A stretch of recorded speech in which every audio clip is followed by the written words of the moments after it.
Tudo ok? Então vamos começar. Vamos recomeçar, pessoal. Então, boa tarde a todos.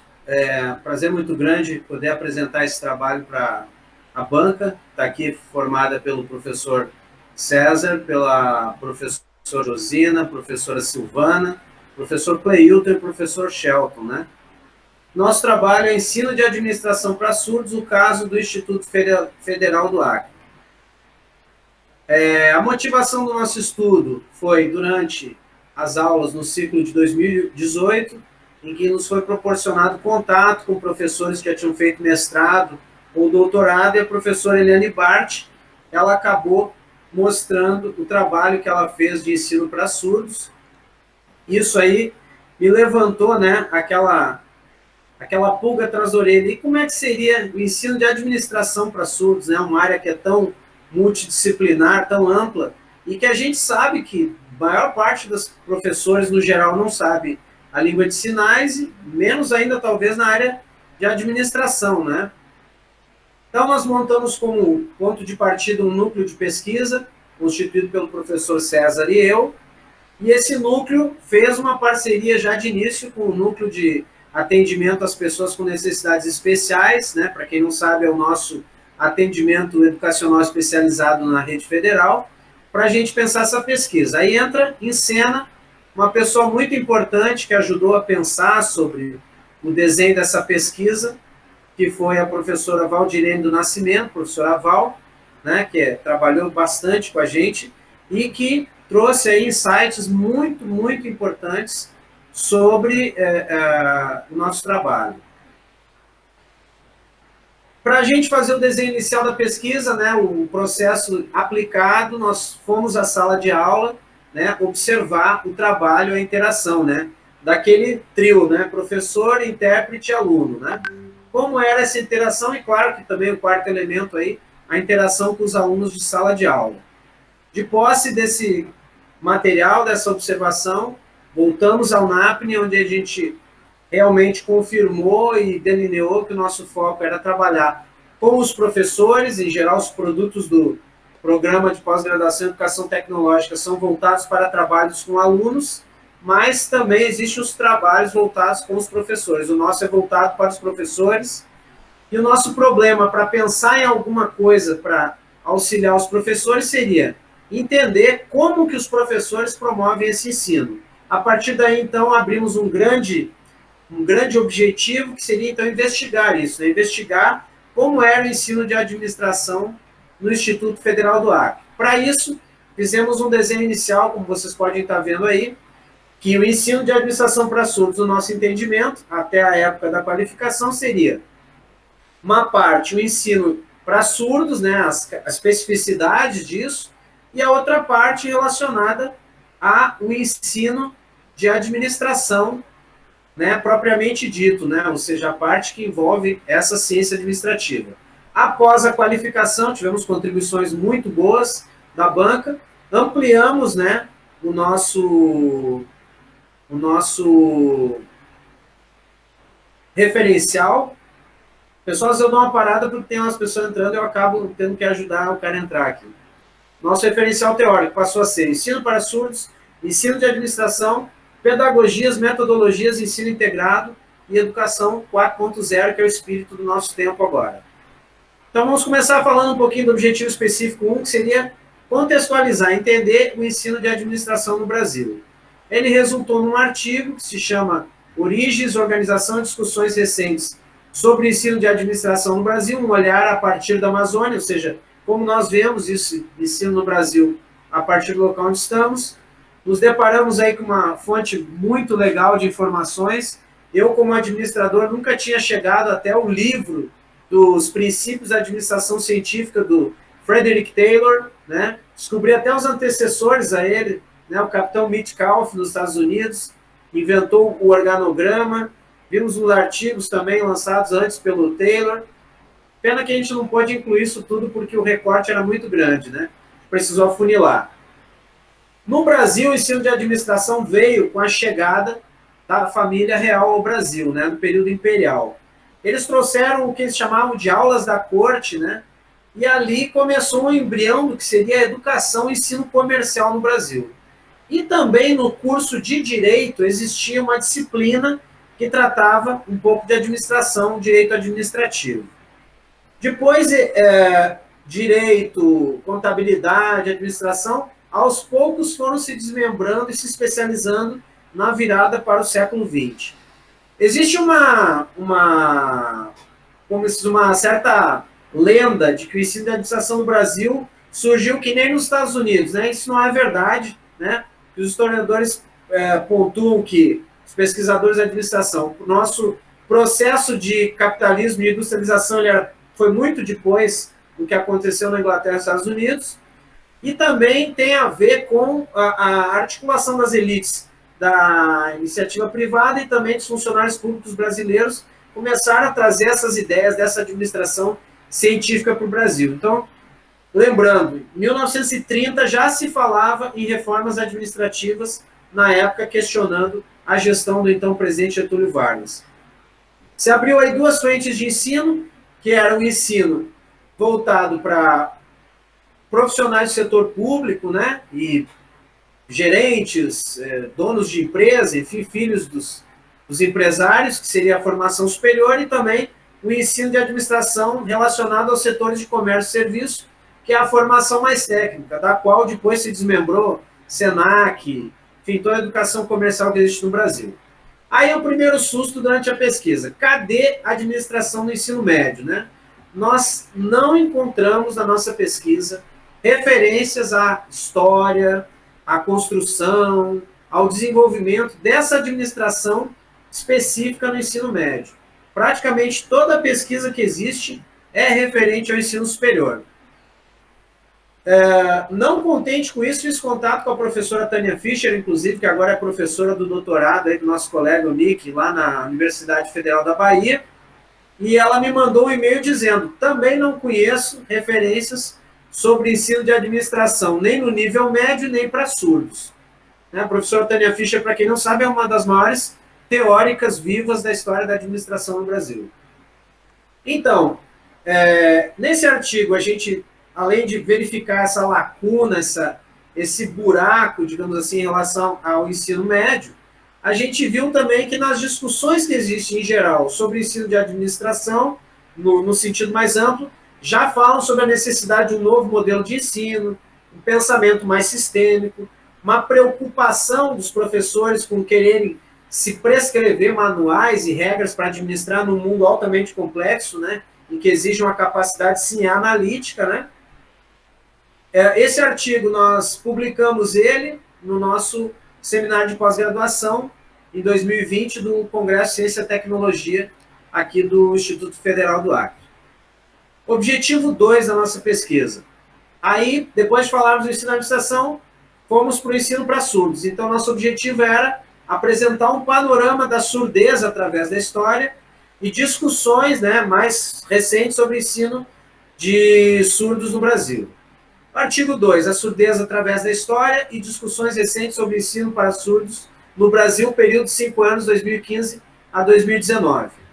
No primeiro momento, é importante fazer um destaque, né, que quando a gente fala em surdez, vem sempre a noção de perda, de ausência, de algo que falta ao corpo, que é o que a gente chama o modelo médico, né, inicialmente, iniciado lá no século 17, 18, para pensar todo tipo de pessoa que tinha alguma diferença no seu corpo em relação ao que era considerado normal, né, para a maioria das pessoas. E depois surge também um novo modelo mais recente que questiona esse modelo médico da deficiência, né? Então, a pessoa é deficiente porque ela tem uma parte do corpo dela que não funciona, ou o meio em que ela vive é que separa ela pela característica diferente que ela tem, né? Lembrando que uma pessoa surda, se ele nasce numa família com pai e mãe surdos, se ele convive num local onde as pessoas sabem língua dos sinais, para ele não é um deficiente, né? O surdo ele só é deficiente quando ele encontra um ouvinte. Aí ele passa, aí que surge a invenção da surdez. Então, a surdez, no ponto de vista do nosso trabalho, ela é uma marca, né? Ela delimita um grupo humano, uma minoria linguística, né, que possui características próprias, uma cultura própria, e eu acho que pensando na educação, principalmente uma forma muito singular de estar no mundo, né? Eu até acho aqui, queria só reforçar que eu acho uma pena que o símbolo, geralmente, da surdez é um ouvido com um traço, assim, como se fosse assim, não ouve. Mas como o surdo, a marca principal da comunicação dele é o canal visual, talvez fosse importante mostrar os olhos, né, a potência que ele tem. Outra coisa que é importante colocar aqui, todo mundo pensa assim, mas para o surdo basta dar a língua de sinais e pronto, está resolvido. Mas isso não é um fato, porque se só a língua significasse tudo na educação para o surdo, então quer dizer que as pessoas como nós, falantes ouvintes, que falamos a língua portuguesa falada em sala de aula, tiraríamos 10 sempre, né? Porque o problema seria só a língua, né? Então a questão educativa ela vai além só da oferta da língua de sinais, deixando bem claro que, claro, é fundamental a oferta da língua de sinais para os surdos. Fazendo um panorama disso ao longo da história, a gente vê que muita coisa que se pensa equivocada sobre os surdos, apesar de vir da antiguidade, nós estamos falando talvez de 4.000 anos antes de Cristo, persistem até hoje, né? Que a ideia, às vezes, de pensar a deficiência como algo metafísico, né? No Egito achavam que a pessoa poderia estar cometida por demônios, né? Os hebreus pensavam que a deficiência seria fruto do pecado. Os cristãos acreditavam também nisso, mas já começaram a ter um pouco mais de, digamos assim, pena dos surdos ou dos deficientes, porque eles teriam uma alma, e logo tendo uma alma, eles são uma criatura de Deus. Sendo uma criatura de Deus, não podem ser excluídos nem segregados, né? Quem bem viu aqueles filmes todos, né? Um dos mais emblemáticos, né? O 300, mostrando como era Esparta na Grécia, as crianças simplesmente era praticado infanticídio, né? Na Grécia e na Roma, porque havia o ideal do corpo perfeito, e na Roma, corpo de uma pessoa significava trabalhar para a elite, para o modo de produção da época, e o que não fosse servir para isso não poderia atrapalhar, então os deficientes eram excluídos ou segregados, né? Esse era o destino do surdo nessa época. A partir do século XVI, a gente começa o desenvolvimento das abordagens de ensino para surdo. E o primeiro enfoque, claro, óbvio, né, foi a acessibilidade comunicacional. Então, tomou forma aí o surgimento das línguas de sinais e as abordagens orais. No século XVIII e XIX, houve um grande impulso da língua de sinais. Isso começou a surgir nos Estados Unidos, engenheiros surdos, médicos surdos, quer dizer, houve uma ascensão social de pessoas que tiveram possibilidade de manter uma escolarização graças à língua dos surdos, né? Outra coisa que impulsionou foi aí o surgimento dos chamados médicos professores, né? Que eram médicos que pesquisavam as questões educativas, como Jean-Marc Gaspard Itard, que descobriu que a surdez poderia não ser total e ter mais de uma causa. Eduardo Seguin, que fundou a primeira escola de ensino para, chamava, né, crianças atrasadas. Muitas vezes se atribui ao surdo que ele é atrasado, né, como se fosse uma característica inata ao fato de ser surdo, quando, na verdade, muitas vezes, a dificuldade do surdo acompanhar o processo de ensino, ela decorre da demora desse surdo desenvolver o seu processo de constituição do pensamento e da linguagem, quando ele nasce numa família de pais ouvintes e ele não tem acesso à língua dos sinais, que é a sua língua natural, né, que praticamente espontaneamente os surdos começam a desenvolver, né? Depois da educação no século XIX para XX, houve um retrocesso, porque a partir de 1800 houve um congresso internacional dizendo que faria mal aos surdos as línguas de sinais. A maior parte das escolas do mundo começou a parar de ensinar, ao mesmo tempo que no século XIX, passada aquela segregação e exclusão, começou a surgir o chamado paradigma da institucionalização, e os surdos começaram a estudar em escolas próprias, né? Então, a ideia de uma escola para surdos, ela não é de hoje, ela começa lá no século XIX, virada para o século XX. Nós temos depois, na segunda metade do século XX, a retomada da língua dos sinais com muita força, a produção científica mostrando a importância dessa língua, a força que ela tinha, que ela é uma língua como qualquer outra, né? Ela tem seus parâmetros todos, né? Ela não é uma força de expressão chamada de uma língua, ela é uma língua específica.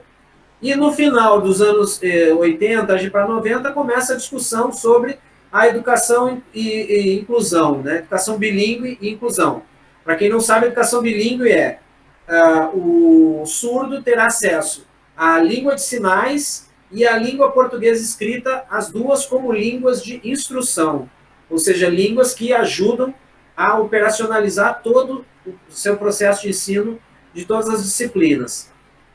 O discurso da inclusão ele começou a mostrar também o seguinte, que quando se teve no século XX a ideia de vamos reabilitar a pessoa para ela participar das coisas na sociedade, verificou-se que não era uma questão de eu vou oferecer uma oportunidade, aí agora é o cara que corre atrás, né? O desenvolvimento, às vezes, do surdo, ele não depende só do que ele quer, só do esforço dele, basta dar uma vaga para ele e alguém oferecer um pouco de língua de sinais. É preciso mais do que isso, né?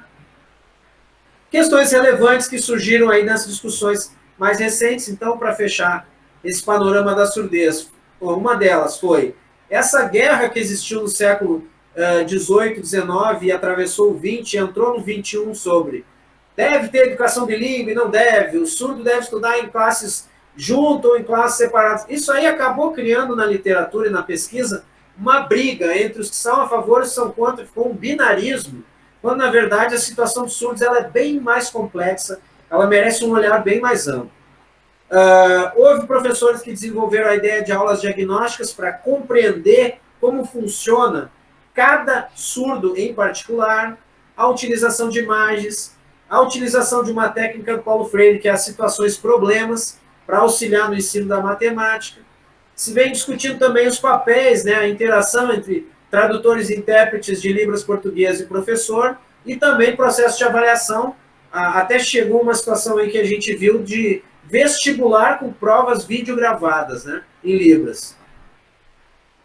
Nas considerações finais desse artigo, eu acho que é preciso, né, olhar para além das polarizações, quando a gente pensa no ensino para surdos, tomar cuidado com certos estigmas que o surdo carrega, talvez pensá-lo como deficiente, e a deficiência nessa acepção de alguém que falta algo, de alguém que é um coitado, alguma coisa, prejudica um olhar educativo de enxergar toda a potência que esse grupo humano, que tem uma cultura própria, uma linguagem própria, possui, né? Sem falar numa trajetória de lutas, que inclusive resultou no que a gente chama de orgulho surdo, do século passado até hoje, que são aqueles que trabalham pela afirmação dos direitos e da inclusão dessas pessoas na sociedade, né? A gente achou poucos relatos de experiência e de aplicações práticas no ensino para surdos que a gente estava buscando. Sabemos que tem pesquisa, sabemos, mas para o volume e para a necessidade que temos, nos pareceu ser pouco. E a gente viu que é possível pensar o ensino para surdos a partir de umas questões norteadoras. Compreender a surdez, as concepções sobre educação para surdos, o uso da língua de sinais e o aprendizado da língua portuguesa, elementos centrais, né? As línguas de instrução para o surdo, o uso da comunicação visual, colocar o surdo como protagonista do processo de ensino e aprendizagem, planejamento do trabalho em conjunto, professor, tradutor, intérprete, embora eles convivam em sala de aula, muitas vezes eles não trabalham juntos, e também a predisposição dos educadores em desenvolver métodos, aplicar, estudar isso e colocar em prática nas salas de aula. Indo para o nosso terceiro objetivo, deixa eu abrir aqui para a professora Amélia. Indo para o nosso terceiro objetivo, identificar problemas enfrentados pelos professores, né, no ensino de administração, ou seja, aí a gente está falando de sair da teoria e ir para a prática. Então, a gente desenvolveu uma pesquisa que foi registrada no artigo Ensino de Administração para Surdos na Amazônia, o caso do Campus Rio Branco, aqui do Instituto Federal. E nessa pesquisa foi encaminhado para 20 professores, nem todos responderam, mas foi encaminhado para 20 professores. Questionário através do Google Form, onde a maioria possui pós-graduação, metade homens, metade mulheres. 50% estão na faixa de 30 a 40 anos, 50% na faixa de 50 anos. Todos declaram não saber a língua de sinais, necessitarem do tradutor. E 100% declaram que já tiveram algum tipo de experiência em sala de aula com alunos surdos. Nós pegamos as perguntas e categorizamos as respostas para compreender um pouco a devolutiva dos professores. Na categoria esquemas pessoais, que a gente chama de estruturas que afetam, né, pensamento, planejamento e comportamento, nós perguntamos qual é o papel do professor, qual é o papel do tradutor e intérprete, qual é o papel do surdo. Sobre o papel do professor, 50% entende ser muito próximo do que deve ser o papel com alunos ouvintes.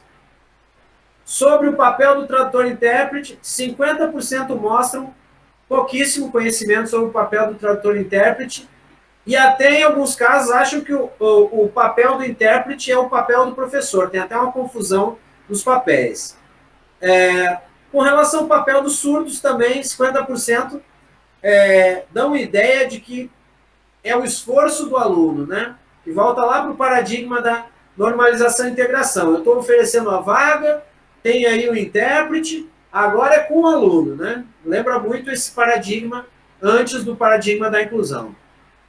Na categoria relações interativas, a gente fala aí já da estruturação das ações educativas em sala de aula. Então a gente perguntou como é que o professor poderia falar sobre o processo de ensino, né? As respostas foram muito pequenas, muito resumidas, e nessas poucas respostas, a gente não viu a presença de adaptações para as necessidades dos alunos, utilização dos conhecimentos do aluno surdo, estímulo para que os alunos encontrem sentido no que estão fazendo, criação de metas para esse aluno, construção de canais de negociação, de comunicação e mediação, negociação dessa participação, e também estímulo à autonomia e processo de avaliação. Não encontramos isso nas respostas. Na categoria obstáculos, que tem também a subcategoria obstáculos didáticos, a gente, ao perguntar quais são as questões que você considera que dificultam o processo de ensino de administração para surdos, a gente viu que há uma grande evidência nessas respostas do que a gente chama de lacunas na formação, né? Ou seja, quando você tem uma lacuna na formação, ela te impede de entender um próximo conhecimento que você precisa, né? Essa é a noção do obstáculo epistemológico de Bachelard. Então, se você não entende a tabuada, dificilmente você vai entender multiplicação, né? Então, um conhecimento precede ao outro, né? Deixa eu abrir o professor João Ricardo aqui. Bom, as respostas também não trazem nenhuma observação, comentário ou detalhe sobre como os surdos se colocam no processo de aprendizagem. Na categoria currículos e subcategoria disciplina, né, onde a gente entende aí currículo como espaço onde gravita a ação pedagógica, né, a disciplina um território delimitado dentro desse espaço da prática pedagógica, né, a gente perguntou quais as disciplinas poderiam estar ocorrendo mais as dificuldades, né? Não houve consenso sobre qual disciplina é recorrente esse tipo de problema, possivelmente porque cada professor dá aula de uma disciplina específica, não consiga enxergar isso no todo, né? Teve professor também que não soube especificar, houve menções à língua portuguesa, ciências exatas eu acho que deve estar se referindo a matemática, física, química, enfim, mais específico, matemática financeira talvez, planejamento estratégico, administração e disciplinas do direito. Na categoria inovações pedagógicas, é uma categoria que permite pensar o monitoramento das etapas do processo de ensino. Então, a gente perguntou sobre as dificuldades relatadas, quais seriam as ações que poderiam auxiliar na superação. A maior parte das sugestões falava direta ou indiretamente de necessidade de formação. Como considerações finais dessa prática, né, dessa aplicação, a gente pode ver que há um grande distanciamento dos professores em relação a esse universo dos surdos, ao entendimento das suas necessidades, né? Também falta de conhecimento de Libras, como a gente falou desde o início, dificuldade de planejamento, né? E falta de formação, a gente pode colocar aqui como um item separado, mas possivelmente a falta de formação ela seja transversal aos 3 itens primeiros que a gente comentou. Bom, indo para a última parte agora do trabalho, né, nós já falamos aí do ensino de administração, falamos das especificidades do surdo, o estudo de caso aplicado. Aí nós vamos entrar agora a falar o quê? Do objetivo 4, que é desenvolvimento de um produto educacional que auxilie os professores a solucionar os problemas enfrentados. E aí entra aquele quadro que veio da contribuição lá da nossa banca de qualificação, né? Cadê? Eu lembro até o professor Cleilton, uma das questões que ele e Shelton falaram, cadê a educação? Cadê o ensino, né? Tá aí o ensino, né? Então, as metodologias, as pedagogias, a proposta do ensino integrado e o cruzamento disso tudo dentro do nosso tempo de educação, se avizinhando agora a educação 4.0, a constituição do nosso produto educacional. Então, daí surgiu o artigo Ensino de Administração para Surdos, proposta de construção de um roteiro de aprendizagem. Fizemos uma etapa de pesquisa exploratória, onde a gente observou as tendências do ensino e aprendizagem nos dias de hoje, o histórico da Rede Federal de Educação, que é o contexto, né, onde nós desenvolvemos esse ensino de administração para surdos, nos cursos subsequentes, onde foram pesquisados, e os princípios de educação que fazem parte, né, da Rede Federal. Nós tivemos também aí, na outra parte da pesquisa que deu origem a esse estudo, que é uma pesquisa descritiva, em que a gente considerou como aspectos descritivos para enxergar o delineamento, né, o desenho desse... Desenho, está entrando uma colega aqui. O desenho desse produto educacional. Então, enxergamos aí a noção de aprendizagem significativa, as metodologias ativas, os recursos educacionais, concluindo nos roteiros de aprendizagem. Bom, dentro das tendências de educação do século XXI, que hoje perpassam aí pela ensino profissional e tecnológico, a gente tem as tendências globais, ou seja, o mundo batendo na nossa porta aí, né, com violência, pandemia, mudança de comportamento, enfim, tudo aquilo que, né, o século XX virado de cabeça para baixo, os 2 últimos séculos desse século XXI, né, mudando completamente. A gente hoje diz que nós vivemos no século XXI, numa sala de aula com formato do século XIX ainda, né? Então, isso tudo é uma grande choque, uma grande tensão. Temos as contribuições das ideias pedagógicas no Brasil, em especial do professor Demerval Saviani, né, um grande pesquisador, inclusive que utiliza a pedagogia histórico-crítica, né, em que ele fala que tem as pedagogias que tratam do ensinar e tem as que tratam do aprender, né? Tem as que reproduzem tradicionalmente a educação de massa e tem as que buscam uma educação mais... Tendências pedagógicas no mundo, todas elas bebendo da fonte do século XX, e temos também as tendências contemporâneas na educação. É importante dar um destaque aqui que essas tendências, essa pedagogia no Brasil, elas acabam desaguando, em especial essa pedagogia crítica que o professor Saviani fala, porque ela é também constitutiva, né? Ela é fundante dos princípios do chamado ensino integrado, que hoje são tratados na educação profissional nos institutos federais, para muita gente que não sabe, né? A educação dos institutos federais, ela utiliza o conceito de educação omnilateral, politécnica e escola unitária, né? Ela se opõe a uma escola alienante, ela se opõe a uma oposição. Ou você estuda só para ser peão, ou você estuda para ser o engenheiro que vai mandar. Não, você estuda para entender, interpretar, ler o mundo, né? Inovar, ser agente protagonista desse mundo. Então, esse é o espírito do ensino da educação profissional tecnológica, que é objeto fundante da versão mais moderna da nossa rede federal, da qual fazem parte os institutos federais. Lembrando que são princípios, é uma proposta em construção, não está pronta, não é unânime, aliás, toda unanimidade seria burra, né? Então, quer dizer, são princípios que estão sendo amadurecidos e que são fortalecidos aqui dentro do programa de pós-graduação em educação profissional e tecnológica. A proposta do ensino integrado, de colocar o aluno crítico, pensante, ela vai completamente, né, na mesma direção que vai a proposta de aprendizagem significativa, conforme Ausubel, né, a qual ele fala que, para que haja esse processo de educação significativa, é preciso dialogar com a estrutura prévia dos conhecimentos do aluno, haver uma predisposição do aluno a aprender, a gente ter recursos educacionais também potencialmente significativos, né? Bom, a partir disso, a gente compreende que a gente e os autores todos, né, contemporâneos e recentes, compreende que as metodologias ativas, chamadas metodologias ativas, são as que mais fazem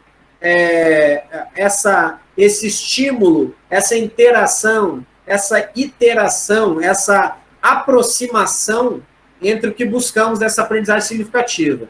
E aí temos aqui alguns exemplos, como a sala de aula invertida, o ensino adaptativo, a gamificação, aprendizagem maker, aprendizagem baseada em problemas e aprendizagem baseada em projetos, né, conforme vários autores referenciados na dissertação. Afunilando, então, né, a gente sabe que, tendo aí o conhecimento desses conhecimentos prévios do aluno, compreendendo esse universo dele, havendo essa predisposição dele a aprender, é fundamental entender que os recursos educacionais podem ser um grande catalisador desse ensino. Eles podem ser aquela alavanca, né, que vai fazer o aluno dar o salto, né, para um novo nível de conhecimento, né? Ajudam ele a entender uma série de abstrações, conceitos, né, teorias, e perceber isso na prática. Os recursos educacionais, eles podem ser especificamente construídos para isso, ou a gente pode utilizar todo e qualquer tipo de material, desde que com caráter pedagógico, objetivos definidos, como um objeto, né, um recurso para educar. Então, a gente pode pensar que se os recursos educacionais podem ser inventados, especificamente pesquisados, construídos, ou adaptados, uma música pode ser um recurso educacional, uma peça de teatro pode ser um recurso... Tira meu filho, sai aí, João. Tira o João, né? Então, os recursos educacionais, eles podem ser pesquisados e milimetricamente desenvolvidos para ação pedagógica, ou uma peça de teatro, um filme, como muito bem a Poliana colocou há poucos dias na defesa dela, a música, o teatro, a literatura de cordel, como está pesquisando a colega a Cecília, enfim, todo tipo de manifestação artística, literária e científica pode ser, de alguma maneira, utilizado. O esporte pode ser utilizado como recurso educacional, é infinito, né? Então, os recursos educacionais são lugares, profissionais, processos, materiais que visem assegurar a adaptação recíproca de conteúdos a serem conhecidos a indivíduos que buscam conhecer, né, aprender. Então, para a gente fechar aqui nossa apresentação, a gente quer dizer que a gente, então, nesse processo de aplicação, desenvolveu um produto educacional através de um recurso educacional de material textual, voltado para a formação de professores, com o objetivo de ajudar em dois daqueles 4 problemas, na verdade, ajuda até nos 4 problemas que estão ali. A gente detectou distanciamento do universo do surdo, a gente detectou dificuldade de planejamento, dificuldade com a Libras e dificuldade de planejamento, né? Então, a gente montou um produto educacional na forma de um roteiro de aprendizagem, né? O roteiro de aprendizagem teve a ideia de ser um processo formativo para os professores, quase que eu digo, uma formação de bolso, né? Como se fosse um livro de bolso. Por quê? Nós sabemos que hoje, um dos maiores obstáculos que existe dentro dos professores, não só na rede federal, mas no Brasil todo, é o excesso de atividades que o professor tem em sala de aula e fora de sala de aula. E, às vezes, a boa intenção, a boa vontade de oferecer uma formação para esse professor se torna quase que uma tortura, porque é difícil ele ter que parar tudo, atrasar um monte de coisas para fazer um curso, para estudar, né? Não estou usando isso aqui como gancho para dizer para ninguém estudar ou readequar o seu tempo, mas o fato é que, na prática, a falta de tempo atrapalha muito. Então, nós pensamos que um roteiro de aprendizagem seria uma forma de, processualmente, contribuir com os professores de ensino de administração do Instituto Federal para que eles possam, aos poucos, através de atividades de estudo autodirigidas, eles mesmos serem seus professores e alunos ao mesmo tempo, e estudarem de que maneira poderiam conhecer mais esse universo para o surdo. E aí, então, nós partimos para a aplicação prática, construindo um produto educacional para contribuir com o distanciamento do universo surdo, falta de conhecimento de Libras, dificuldade de planejamento, falta de formação. Surgiu, então, chegou um aluno surdo, e agora? Um roteiro de aprendizagem para professores do ensino de administração para surdos. Nesse nosso roteiro, né, a gente tem aqui o sumário, a gente explica o que é esse roteiro, né, o que é para quem é esse roteiro, né, o que é um roteiro de aprendizagem, né, por que é um roteiro de aprendizagem para esse ensino de administração, e depois começa a desenvolver esse roteiro na forma de atividades de estudo que os professores vão poder realizar no seu tempo, na sua maneira, no melhor horário, no melhor lugar e da melhor forma que achem para aprimorar o seu processo de ensino. Eu vou passar aqui a capa só de alguns capítulos para dar uma noção. A gente tem uma primeira etapa apresentando o que é esse roteiro, né? O planejamento do roteiro de aprendizagem para alunos surdos. Nós temos depois atividades de estudo relacionadas ao universo dos surdos. Depois nós temos atividades de estudo relacionadas à compreensão de fatores facilitadores da aprendizagem dos surdos. Nós temos depois atividade de estudo pensando sobre metodologias, ensino integrado, educação 4.0, que inclusive eu recomendo a quem já vem adotando de alguma forma nas suas práticas essas metodologias, que não apenas utilize, mas comunique para os alunos. É muito importante. Você, às vezes, começa a partir com uma metodologia inovadora e não fala, o aluno acostumado com o ensino tradicional pensa, o professor não está querendo dar aula. É muito importante comunicar e deixar claro quais são os objetivos de aprendizagem quando se usa uma nova metodologia. Tem uma atividade de estudo para pensar também sobre a utilização dos recursos educacionais e, no final, a gente tem um checklist, né, para o planejamento de aula no ensino de administração para surdos.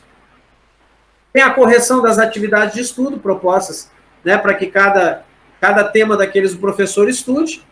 E, no final, perspectivas que nós enxergamos para o ensino de administração, né, que começa desde faça pesquisas permanentes, né, observações, anotações de sala de aula, reunião com os tradutores e intérpretes, né, sistematize o seu aprendizado, né, faça relatos de experiência, né, compartilhe no meio científico. Você não precisa já estar numa pós-graduação para fazer um relato de experiência, né, o professor ele já está na prática em sala de aula, e a nossa prática é ensino, pesquisa e extensão, ele está trabalhando e já está pesquisando também, né.